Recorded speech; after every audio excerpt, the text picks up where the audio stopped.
অভিনব কায়দায় একটি সোনার দোকানে চুরি। ঘটনাটি ঘটেছে পুরাতন মালদা মঙ্গলবাড়ি খৈহাট্টা এলাকায়। সিসি ক্যামেরায় ধরা পড়ল নাইলন ব্যাগ মাথায় দিয়ে অভিনব কায়দায় চুরির ঘটনা। অমিত হালদার নামে এক স্বর্ণ ব্যবসায়ীর দোকানে গেটের তালা ভেঙে ঘটে চুরির ঘটনা। খবর পেয়ে শনিবার সকালে ঘটনাস্থলে পৌঁছান বঙ্গীয় স্বর্ণশিল্পী ও স্বর্ণ ব্যবসায়ী সমিতির সম্পাদক উজ্জ্বল সরকার সহ অন্যান্য স্বর্ণ ব্যবসায়ীরা। বাড়ির সঙ্গে লাগোয়া সোনার দোকানে চুরির ঘটনায় ব্যাপক চাঞ্চল্য ছড়িয়ে পড়ে এলাকায়। গতকাল গভীর রাতে ঘটে চুরির ঘটনা। সকালে দোকানের গেটের তালা ভেঙে দেখে চক্ষু চড়ক গাছ ওই স্বর্ণ ব্যবসায়ীর। 2.5 ভরি সোনার গয়না এবং প্রায় 5 কেজি ওজনের রূপোর বাসন ও গয়না নিয়ে চম্পট দেয় এক দুষ্কৃতী বলে অভিযোগ। খবর দেওয়া হয় পুলিশে। ঘটনাস্থলে পৌঁছায় মালদা থানার পুলিশ। মালদা থেকে সুব্রত সেটের রিপোর্ট, নিউজ টাইম 24x7। সোনা প্রায় 2.5 ভরি মতো আছে আর 5 কিলো মতো চাঁদি আছে। আর যখন আমি দেখি মানে ঘুম থেকে উঠে আমার বউ দেখেছে প্রথমে দোকান ঘরে মানে তালা ভাঙা আছে।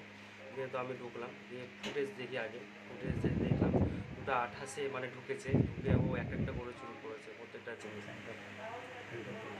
তারপরে পুলিশকে জানিয়েছেন? পুলিশকে জানিয়েছি, আমার মার্চেন্ট থেকেও জানালাম, উজ্জ্বল দাকে জানিয়েছি, বিপ্লব দাকে জানিয়েছি, আরও সবাইকে জানালাম, ডাকলাম। দিয়ে ওরা বলছে যে আসছি, ঠিক আছে। ওদের উজ্জ্বল দাও আছে। সিসি ক্যামেরা দেখে কি চিনতে পারলেন? মুখটা অতটা বুঝে যাচ্ছে না, আবঝা বুঝে যাচ্ছে। মাথাতে কি দেওয়া ছিল? মাথায় ব্যাগ আর ওড়না দিয়ে পুরোটাই বাঁধা ছিল। কোথায় আপনার দোকানটা? আমার দোকান মঙ্গলবাড়ি খৈহাট্টা, রেশন দোকানের ওখানে। কি নাম আপনার? অমিত হালদার। ভীষণ আতঙ্কিত। গত রাতে যে ডাকাতিটা আবার ঘটল, আমরা বিগত দিনে পরপর ডাকাতির হওয়ায় স্বর্ণ ব্যবসায়ীরা ভীষণ চাপের মধ্যে আছি। যে বিগত দিনে আমরা চেম্বার অফ কমার্সকে সাথে নিয়ে মাননীয় মুখ্যমন্ত্রীকে আমরা কিন্তু স্মারকলিপি প্রদান করেছিলাম। তাতে হয়তো কয়েকটা দিন থেমেছিল চুরি ডাকাতিটা, কিন্তু আজকে গত রাতে যে ডাকাতিটা হয়, ঢিলছুড়া দূরত্বে মাননীয় মুখ্যমন্ত্রী এখানে কিন্তু উপস্থিত আছে। সেই উপস্থিত থেকে প্রশাসন কিন্তু সেই দিকে দৃষ্টি দিয়েছে এবং আমাদের যে স্বর্ণ ব্যবসায়ীরা যে আমাদেরকে আইন করেছে যে রাত্রি 9টার মধ্যে সমস্ত সোনার দোকান যেন বন্ধ করে দেয়, সেই কথাটাই কিন্তু আমরা স্বর্ণ ব্যবসাটা পালন করছি।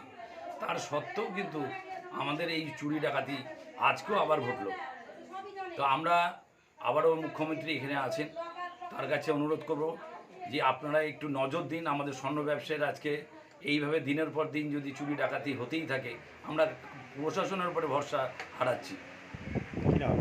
আমার নাম উজ্জ্বল সরকার, বঙ্গীয় স্বর্ণশিল্পী স্বর্ণ ব্যবসায়ী সমিতির সম্পাদক।